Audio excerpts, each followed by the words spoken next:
The email had been ready. For 3 days. Every sentence had been rewritten. Every detail had been checked. Every attachment was in place. All that remained was one click. Send. Daniel rested his finger above the mouse. He took a slow breath, then quietly pulled his hand away. Maybe tomorrow. The next morning, he opened the same email again. He read every line. Nothing looked wrong. Still, he closed the laptop. A week passed. The application was never sent. It wasn't because Daniel wasn't qualified. He had the experience. He had the skills. Deep down, he already knew that. So why couldn't he press one simple button? Because somewhere inside his mind, another question was much louder. What if they say no? That single thought was enough to stop him from trying. A few days later, Daniel met an old friend for dinner. His friend smiled. I finally applied for that position. Daniel forced a smile. That's great. You should apply too. I've been thinking about it. His friend laughed. You've been thinking about it for months. Daniel laughed too, but the words stayed with him. Long after they left the restaurant. Why was it easier to imagine failure than possibility? Why did rejection feel like proof that something was wrong with him? The strange thing was, no one had rejected him yet. Everything was happening inside his own imagination. Many of our biggest fears never begin with reality.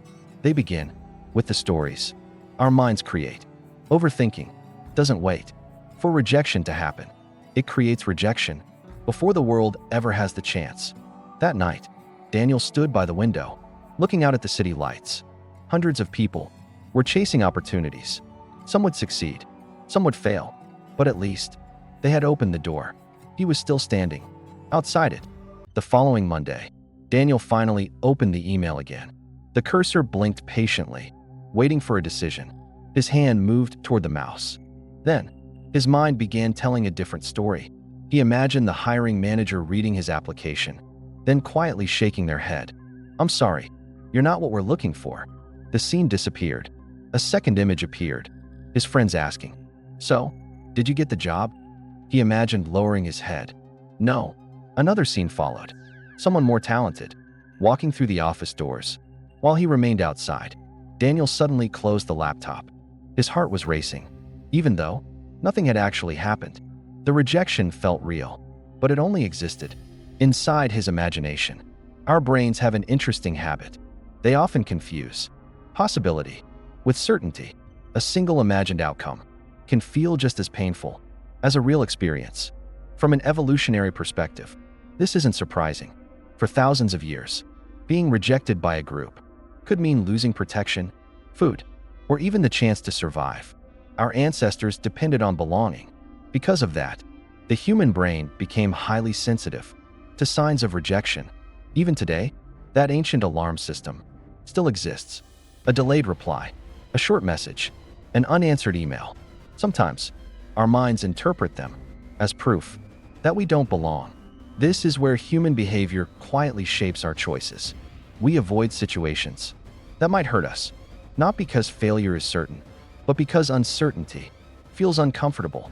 Over time, avoidance becomes a habit, and every opportunity we don't take seems to confirm the very fear that stopped us in the first place.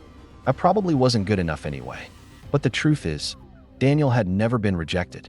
He had only rejected his own chance before anyone else could.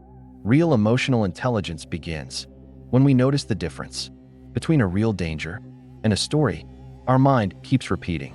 That evening, Daniel reopened the laptop. The email was still there. Nothing had changed, except the way he was beginning to see his fear. Maybe the most painful rejection isn't the one that comes from other people.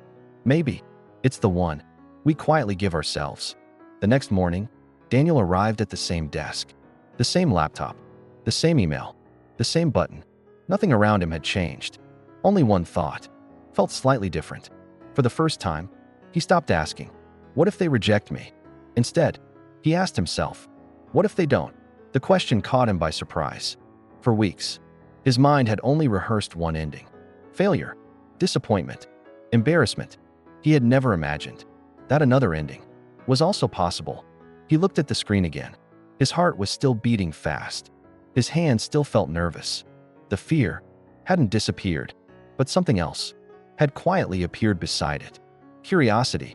He smiled to himself. Maybe courage was never the absence of fear. Maybe courage was simply refusing to let fear make every decision. Daniel rested his hand on the mouse. This time, he didn't count to 3. He didn't close the laptop. He simply clicked send. The email disappeared. For a brief second, everything became silent. Then, life continued. The room looked exactly the same. The sky outside hadn't changed. No one laughed. No one judged him. No one even knew what he had just done. Yet inside him, something had shifted. He realized that waiting for certainty had kept him standing still. Taking one small step had given him something certainty never could. Freedom. Days later, a reply finally arrived. Daniel stared at the subject line. He smiled. Then, he closed the laptop. The audience never sees whether he got the job, because that was never the most important part. Sometimes, success isn't hearing yes. Sometimes, success is finally becoming willing to hear no. Real emotional intelligence isn't about avoiding rejection. It's understanding that another person's answer doesn't define your value. Every closed door teaches you that your worth was never locked behind it. Some doors will stay closed. Others will quietly open when you're brave enough to knock. As Daniel walked home, the evening sunlight stretched across the empty street. For the first time in a long while, he wasn't thinking about what might happen. He was simply proud that he had finally given himself the chance to find out. Thank you for spending these moments with Psychology Canvas.